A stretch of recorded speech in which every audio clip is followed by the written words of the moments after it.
Bonjour, bonjour, chers élèves des classes de terminale littéraire du lycée de Nsame Foulane.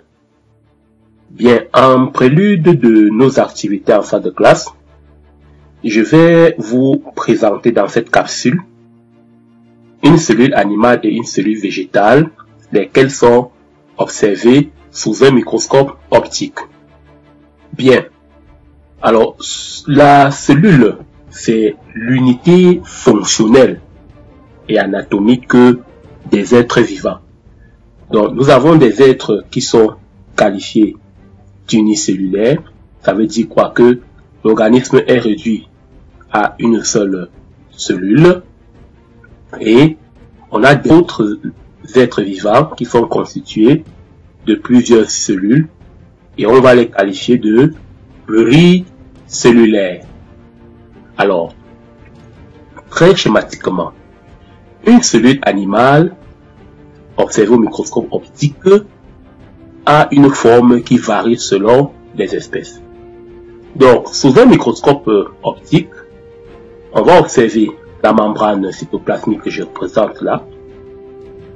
Cette membrane cytoplasmique est un organite et cet organite va contenir le hyaloplasme, c'est-à-dire la substance fondamentale dans laquelle va se trouver d'autres organites cellulaires.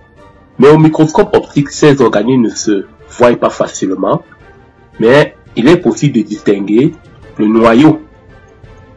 Le noyau que je représente ici est le siège de l'information génétique. Donc là, je vais marquer noyau. Et dans le cytoplasme, bien sûr, pour observer selon les cas des petites granules.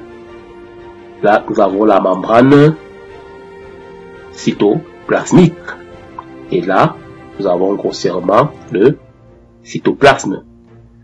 Alors, contrairement à la cellule animale, la cellule végétale va présenter certaines particularités.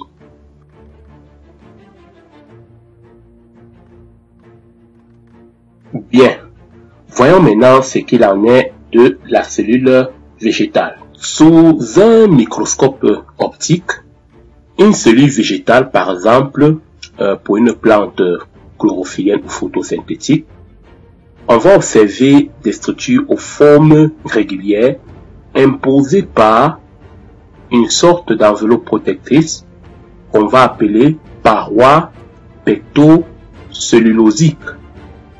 Donc là, je représente la paroi pectocellulosique d'une cellule végétale. Elle est constituée de cellulose et de pectine.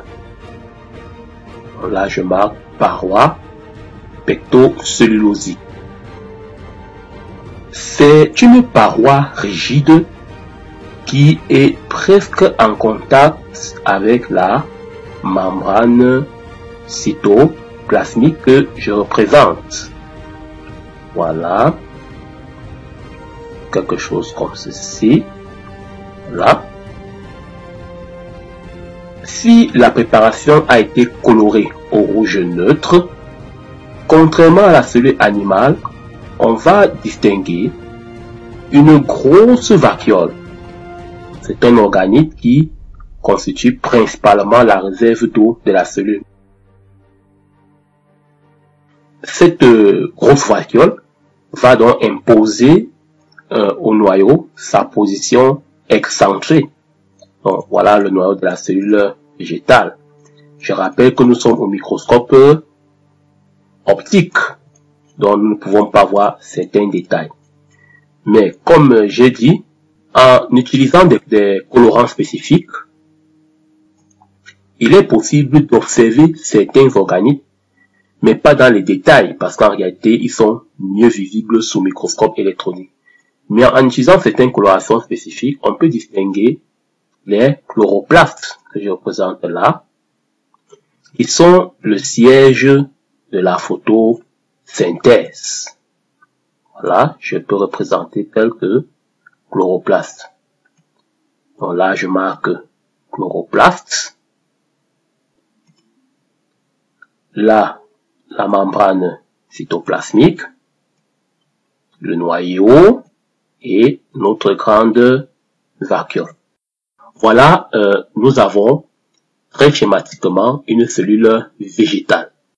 Je vous remercie d'avoir regardé cette capsule et je vous invite à répondre à quelques questions qui seront posées ci-après. À très bientôt, chers élèves, pour la suite. Destination unknown,